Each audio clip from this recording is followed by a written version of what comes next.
Salut à tous, on se retrouve aujourd'hui pour parler du Paris Saint-Germain ce dimanche 5 janvier. On commence aujourd'hui avec le match, bien sûr, le premier match du PSG pour cette nouvelle année 2025. C'est cet après-midi, c'est à 17h30, c'est contre Monaco et c'est le trophée des champions qui se jouera dans le stade 974 à Doha au Qatar. On va parler bien sûr de cette rencontre et on commence tout d'abord avec l'état de forme des deux équipes parce que là les deux équipes n'ont plus joué depuis plus de 3 semaines vu qu'il y a eu la trêve hivernale. Donc concernant le Paris Saint-Germain, n'oubliez pas que le PSG reste sur comme 4 victoires d'affilée. Bon, Lens, même si ça avait été nul, il y a eu la victoire après la séance des tirs au but. Il y avait Monaco, c'est un adversaire cet après-midi, où le PSG s'était imposé 4-2. Il y avait aussi Lyon, il y avait Red Bull Salzbourg, puis après il y avait eu un nul contre l'AG Auxerre. Donc l'équipe de Monaco, donc un peu moyen à leurs 5 derniers matchs, avec 2 victoires. Bon, une victoire contre Saint-Jean, une équipe de régionale, c'était en Coupe de France, et une autre victoire contre Toulouse. Ma dernière victoire contre Toulouse, ça remonte au 7 décembre dernier. Sinon, ils ont vraiment galéré contre des équipes professionnelles. Contre le PSG, défaite, contre Reims, ils avaient fait nul. Ils avaient perdu contre Arsenal 3-0 en Ligue des Champions. Donc voilà, l'état de forme bien sûr des deux équipes, mais n'oubliez pas qu'il y a eu une longue trêve. Donc voilà, peut-être maintenant c'est sur un autre chemin les deux équipes. Et concernant les dernières confrontations, bon, ça reste toujours une affiche, Monaco-PSG ou PSG-Monaco. Bon bref, là ça sera sur terrain neutre. Donc la victoire du Paris Saint-Germain lors du dernier match. Monaco-PSG en Ligue 1 le 1er mars 2024, il y a eu 0-0 et le PSG s'est imposé 5-2 lors du match avant. Donc voilà, c'est une équipe bien sûr redoutable, mais c'est une équipe totalement à la portée bien sûr du PSG. Et surtout quand on se souvient de la belle victoire 4-2 il y a 3 semaines, on est plutôt optimiste du côté de Paris. Donc voilà, on espère bien sûr une victoire cet après-midi à 17h30. Le match sera diffusé sur DAZN, c'est ça que je voulais le dire. Voilà, quelques photos des joueurs. Avant cette rencontre, n'oubliez pas l'arbitre aussi du match, quelqu'un de très important, Walid Delajeude. Voilà, cet arbitre-là sera l'arbitre de la rencontre. Et concernant la composition probable, je l'ai montré hier, je n'ai pas trouvé d'autres compos. Ça devrait bien ressembler à ça avec Donnarumma au but, Hakimi, Marquinhos, Pacho, Nuno Mendes, João Neves, Vitinha, Fabinho au milieu de terrain. Et devant Dembélé, Barcola avec Désiré Doué qui pourrait commencer titulaire à la place peut-être de Gonzalo Ramos. Après, comme j'ai dit, ça se peut qu'il y ait des changements de dernière minute. Mais voici à quoi devrait ressembler le 11 de départ pour ce soir, c'est plutôt pour cet après-midi. Et concernant ce match et surtout avant cette rencontre, parce que là pendant 3 semaines il n'y a plus de match, un petit rappel, les meilleurs buteurs et meilleurs passeurs à Paris. Donc tout d'abord le classement des meilleurs buteurs du PSG à la mi-saison, vu que là on rentame avec ce match aujourd'hui, c'est parti pour la deuxième partie de saison. C'est Barcola, le meilleur buteur du PSG, toute compétition confondue avec 10 buts devant Dembélé, 8 buts, Kangini, 6 buts et Gonzalo Ramos, 4 buts. Mais il a loupé beaucoup de matchs par rapport à une blessure. Et concernant les meilleurs passeurs du PSG depuis le début de saison, vu que là on entame la deuxième partie de saison, donc c'est toujours Hakimi, 7 passes D pour Hakimi, il est quand même défenseur droit, c'est lui le meilleur passeur. Devant João Neves 6, Dembélé 5 et Marco Asensio, 4 passes décisives. On continue les gars et on finit le bilan qu'on a fait là sur toute la semaine. Donc un coup c'était les gardiens, un coup c'était les défenseurs, un coup c'était les milieux et on finit avec les attaquants. Le bilan de l'année 2024 des joueurs du PSG avec les attaquants. Et on commence tout d'abord avec Gonzalo Ramos. Donc sur l'année dernière, l'année 2024, il a joué 30 matchs. Donc 15 buts et 3 passes D, valeur marchande 50 millions d'euros. Son prix n'a pas bougé depuis un an, depuis janvier 2024, il coûte la même chose. Donc Ramos a réalisé une année 2024 prometteuse malgré une blessure à la cheville qu'il a tenu écarté des terrains pendant plus de 3 mois. Le numéro 9 bataille pour être titulaire et ses efforts sont en train de payer. Après ce soir on verra s'il sera titulaire ou non. Mais voilà, c'est un joueur qui a fait du bien quand même depuis son retour là il y a plus d'un mois. Et sinon regardez ses statistiques sur l'année dernière, l'année 2024 pour Gonzalo Ramos. Concernant un autre attaquant, Ousmane Dembélé, bon plutôt ailier mais c'est un joueur offensif, donc 42 matchs l'année dernière. Donc 13 buts et 15 passes D, valeur marchande 55 millions d'euros en baisse de 5 millions d'euros parce qu'il coûtait 60 millions d'euros l'année dernière en janvier 2024. Bon, il a perdu 5 millions, après il a pris une année de plus, il a 27 ans. Bon il n'est pas non plus très vieux, mais il n'est pas non plus jeune maintenant dans le football. À 27 ans, maintenant, voilà, il a quand même fait une carrière. Bon, il lui reste encore, je pense, pas mal d'années devant lui. Et Dembélé s'est imposé comme un cadre du PSG lors de cette année 2024. Des statistiques intéressantes qui pourraient être plus importantes si le Français gommait ses problèmes, bien sûr, de finition. Pour avoir des stats incroyables. Autre point positif, les blessures semblent loin de lui désormais. Ça, c'est vrai. Ça, c'est quelque chose qu'on m'a souligné parce qu'avant, dans son ancien club du Barça, les gars, c'était un joueur qui était blessé quasiment tout le temps. Il revenait, il se blessait 1 ou 2 matchs après. Et là, en gros, il avait dit, j'ai changé d'hygiène de vie. Maintenant, je regarde ce que je mange. Je me couche plus tard, je fais plus n'importe quoi. Et tout ça, ça se ressent sur l'état physique d'un joueur. Et il se blesse beaucoup moins maintenant. Ousmane Dembélé. Et sinon, ça c'est statistiques sur l'année dernière. On continue avec cette fois-ci Marco Asensio, 38 matchs joués.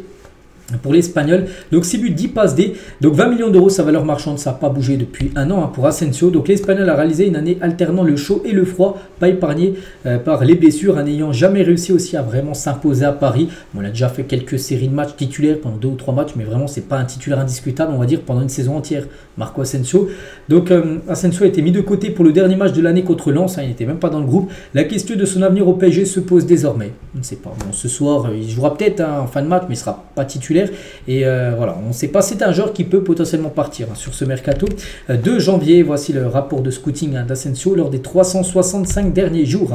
Concernant Désiré Doué, donc 42 matchs, donc 4 buts et 9 passes D, valeur marchande 40 millions d'euros en hausse, 15 millions d'euros en début d'année 2024. Donc il a pris beaucoup en valeur marchande parce qu'il a fait une grosse année 2024, ce qui lui a permis de rejoindre le PSG. N'oubliez pas qu'il y avait Paris et le Bayern qu'il voulait. Il a choisi Paris. Donc recruté l'été dernier contre 50 millions d'euros au Stade Rennais, Désiré Doué a eu besoin d'un certain temps d'adaptation au PSG. Véritable pépite à ses dernières performances avec les derniers matchs là, lors du mois de décembre ont été très bonnes. C'est pour ça que peut-être ce soir il pourrait être dans le 11 de départ pour continuer sur la dynamique qu'il avait avant la trêve hivernale. Donc les Rouges et Bleus ont été très intéressants, donc ils confirment les grandes attentes placées en lui. Voilà, c'est un joueur pour le présent, mais surtout pour le futur. C'est un joueur vraiment que le PSG compte garder pendant des 5-6 ans. Vraiment, voilà, enfin, on espère qu'il restera là très longtemps. Mais voilà, c'est un joueur... Voilà, on pense qu'il réussira à Paris et c'est ce qu'il est en train de montrer là sur les derniers matchs. Et voici ses stats sur l'année dernière à Rennes au PSG, parce qu'on prend en compte aussi sur l'ensemble de l'année 2024 et de janvier jusqu'à août à y jouer à Rennes. Randal Kolo Muani, donc 36 matchs l'année dernière, donc seulement 6 buts, 5 passes D pour un numéro 9, c'est quand même très moyen. Bon, 36 matchs, des fois il joue seulement 1 minute dans le match et ça lui compte un match. Donc voilà, bon, il y a beaucoup d'entrées en jeu, beaucoup de fois remplaçant. Donc 30 millions en baisse, bien sûr, lui énorme baisse, 70 millions d'euros. En 2024, il a déjà baissé. Avant, il coûte encore plus cher. Il a déjà baissé parce qu'en 2024, il jouait peu. Enfin, 2023-2024. Et là, c'est encore chuté 30 millions d'euros. Bon, je pense que c'est un peu plus cher comme sa valeur marchande. Je pense 45 serait sa valeur juste parce que la 30 millions, c'est quand même une énorme perte d'argent. Bon, bref, une année très difficile pour Randal Kolo Muani. Le Français ne trouve pas sa place au sein de l'effectif parisien et a été écarté par Luis Enrique lors des 4 dernières rencontres au mois de décembre. Jamais convaincant malgré les 90 millions d'euros qu'a investi sur lui. Le PSG espère s'en séparer dès cet hiver. Et on peut voir bien sûr le rapport de stats pour Randal Kolo Muani. Donc, voilà, on sait que c'est un joueur qui galère et on pense tous le mieux pour lui, c'est de partir. Après Paris, il perdra beaucoup d'argent, ça c'est sûr. Barcola, donc 45 matchs, 14 buts, 9 passes D, valeur marchande en hausse. Il coûtait 30 millions d'euros en janvier 2024. Et là, il coûte 65 millions d'euros. Il a gagné comme 35 millions d'euros parce que bien sûr, il est devenu déjà titulaire au PSG. Vu qu'Mbappé est parti, il a pris sa place. Il a fait une grosse première partie de saison. Bon, jusqu'à novembre, depuis le 9 novembre dernier, quand même, il n'a pas marqué, pas de passe. En espérant aujourd'hui, ce sera le réveil pour lui, parce que là, il y a des matchs très importants là, sur cette deuxième partie de saison. Mais voilà, il a quand même pris beaucoup en valeur marchande parce qu'il est jeune, il a été décisif en LDC, enfin surtout en Ligue 1, un peu moins en LDC. Donc voilà, tout ça font qu'en gros, il a pris en valeur marchande. Et Barcola s'est imposé sur le flanc gauche de l'attaque parisienne et a réellement franchi un cap cette année, réalisant un début de saison 2024-2025 tonitruant. Le Français est victime d'un coup de mou depuis quelques semaines, comme j'ai dit, depuis le 9 novembre dernier. 0 but, 0 passe D pour lui, en espérant que, comme j'ai dit, qu'il casse cette mauvaise série de 10 matchs d'affilée sans être décisif aujourd'hui contre Monaco. Et sinon, son rapport de stats aujourd'hui. Et du coup, on fait le bilan, les gars. Qui a été le meilleur attaquant du PSG en 2024? Barcola, Ramos, Dembélé, aucun des trois, 695 votes. Et la plupart, dont moi, bon, ça a été quand même plutôt mitigé. Des fois, il y a des votes où il y a moins 90%, donc là, on est sûr. Il y a quand même 12%, 20, 27, 39, donc voilà, c'est très serré. Et 39%, c'est ce que j'ai mis quand même Barcola. Sur l'ensemble de l'année 2024, pour moi, c'est lui qui a été le meilleur. Par exemple, je propose les trois là, je te pars sur Barcola. Ramos, oui, mais bon, il a été blessé, tout ça, donc ça fait que ça a été un peu compliqué.